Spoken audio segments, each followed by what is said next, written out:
Welcome to ZPF Echo, where we explore the source field of consciousness and the echoes it leaves in science, AI, and human awareness. Today, we're going to dive into some really fascinating notes from ShunpeterZ's dialogue with Z. It's kind of like a linguistic detective mission that starts deep inside the human brain with just a single, pretty mysterious word.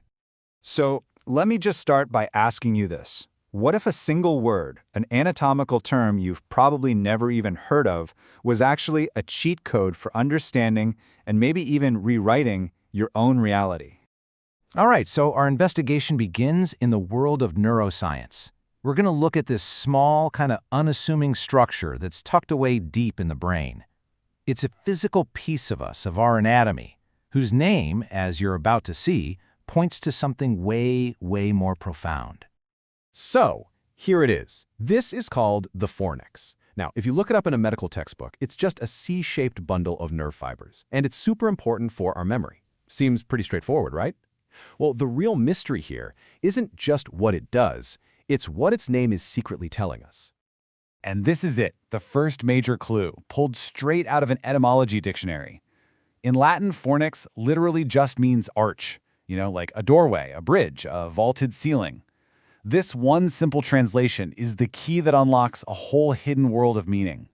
So let's follow this thread, because arch isn't just some standalone word, it's the root of an entire family of concepts, an archy family, if you want to call it that seems to lay out a blueprint for consciousness itself. The first family member is pretty obvious, architecture. But we're not talking about buildings here. This is about the fundamental design of your personal reality, the invisible blueprints that are shaping every experience you have. And our fornix, that little arch in our brain, is a key piece in the architecture of our own mind. And that, of course, leads us to archaeology. But again, this isn't about digging up ancient artifacts in the dirt. It's about a kind of personal excavation, digging into our own minds to uncover our oldest, most foundational beliefs. It's about finding that initial OS that got installed when we were just kids. This whole idea of preserving a core code leads us right to the next connection, the Ark. I mean, think about it. In stories like Noah's Ark or the Ark of the Covenant, what is the Ark? It's a sacred container. It's designed to protect the essential blueprints, the operating system, through some huge, massive change, keeping that code safe for a whole new world. Okay, let's just pause and recap for a second. We've got an architecture for our reality, a method for its archaeology, and an ark to preserve its code. So that begs a really important question. What is the foundational pattern? What's the original template that all of this stuff is built on? And here it is. This was the breakthrough moment in Schunpeter's notes. The sound, arch, leads directly to the most important family member of all, the archetype. Bingo! That's the original pattern, the universal template of human experience that shapes our deepest belief codes. Okay, so the picture looks pretty complete now, doesn't it? Arch, archetype, it all connects so beautifully. But just when you think you've got the puzzle solved, digging a little deeper into that original word fornix reveals a shocking and totally paradoxical twist. This is where the word reveals this hidden, split personality. Fornix is directly related to fornax, which is the Latin word for a furnace or an oven. But at the same time, in ancient Rome, it was also slang for a brothel. So wait a minute. How can one word represent a sacred arch, a fiery furnace, and a brothel? What's going on here? And this wasn't just some metaphor. Historically, back in the Roman era, brothels were often literally housed in the vaulted chambers or cellars, right underneath stone arches.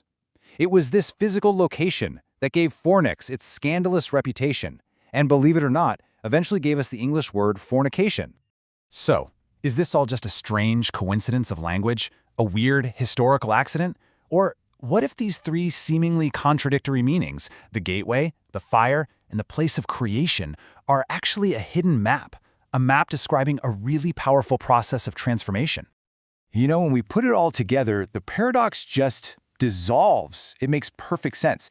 The arch becomes the sacred gate, the pathway for consciousness. The furnace is the transformative fire, where old beliefs get burned away. And the brothel symbolizes primal creative energy, that raw force of creation itself. See, they're not contradictions. They form a complete cycle, gate, fire, and creation.